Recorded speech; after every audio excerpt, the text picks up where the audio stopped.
Assalamualaikum. Nama saya Emildawati dengan NIM 2130111066. Baiklah, saya akan menampilkan hasil UAS saya. Mari kita saksikan. Soal yang pertama, jelaskan secara ringkas pada tujuan mata kuliah ini, pendidikan kepramukaan, dan bagaimana Anda mengatur kegiatan belajar Anda untuk mencapai tujuan mata kuliah tersebut.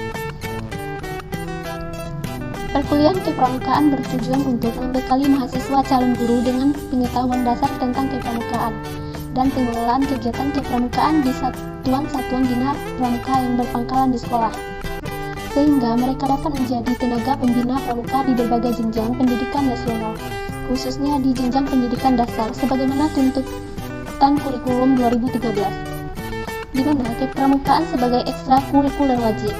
Secara khusus, perkuliahan ini mengantarkan mahasiswa calon guru untuk mengenalkan, menambah pengetahuan, memperkaya wawasan, dan meningkatkan keterampilan dalam menjalankan tugas pokok dan fungsi mereka nantinya sebagai guru dan juga pembina pramuka. Selain itu, perkuliahan ini diharapkan dapat pula meningkatkan dan memperkuat rasa tanggung jawab sebagai tenaga pendidik profesional dalam pelaksanaan tugas membangun bangsa dan negara Indonesia.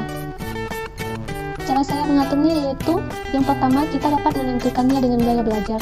Yang kedua, membuat agenda harian atau schedule kegiatan belajar.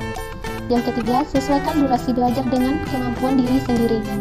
Yang keempat, sisihkan waktu luang, fokus dan disiplin, kemudian lakukan evaluasi secara rutin dan komitmen. Soal yang kedua, jelaskan secara ringkas, padat, bagaimana keterkaitan konsep dan prinsip pendidikan atau pembelajaran umum berhubungan dengan prinsip dasar metodik pendidikan atau pembinaan kepramukaan. Metode kepramukaan pada hakikatnya tidak dapat dilepaskan dari prinsip dasar kepramukaan yang keterkaitannya kedudukan terletak pada pelaksanaan kode kehormatan pramuka, PDK, prinsip dasar kepramukaan, dan MK, metode kepramukaan, harus dilaksanakan secara terpadu. Keduanya harus berjalan seimbang dan saling melengkapi. Berikutnya soal ketiga, jelaskan secara rintas padat permasalahan dalam pembinaan kepramukaan di sekolah atau madrasah saat ini berdasarkan pengamatan saya. Minat peserta didik menurunnya tingkat partisipasi peserta didik sekolah terhadap ekstrakurikuler wajib tanpa tuntutan banyak alasan dan banyak bahan untuk menjadikan kegiatan pramuka sebagai kegiatan tidak kekinian. Mungkin juga ada yang bilang pramuka itu jadul dan lain sebagainya. Namun demikian, kita tidak bisa kemudian menyalahkan peserta didik atau murid-murid di sekolah kenapa tidak tertarik pada ekstrakurikuler pramuka di sekolah.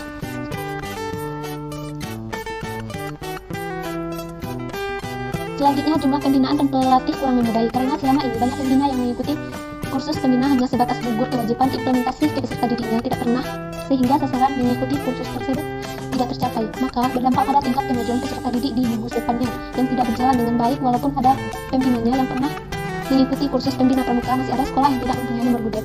Maka akhirnya ada kebingungan tersendiri manakala mau mengadakan kegiatan kepramukaan sementara nomor budep belum juga ada atau resmi dalam menyelenggarakan kegiatan bila mana belum nomor budepnya.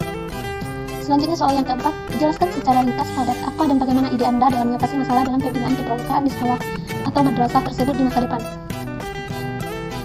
Menurut ide saya, yaitu kaya dengan keterampilan kepramukaan, memiliki multimetode dan dapat menggunakannya dengan baik, menyajikan pelajaran menarik dan menyenangkan, mampu menciptakan suasana segar, serta memperhatikannya apa yang dibicarakannya.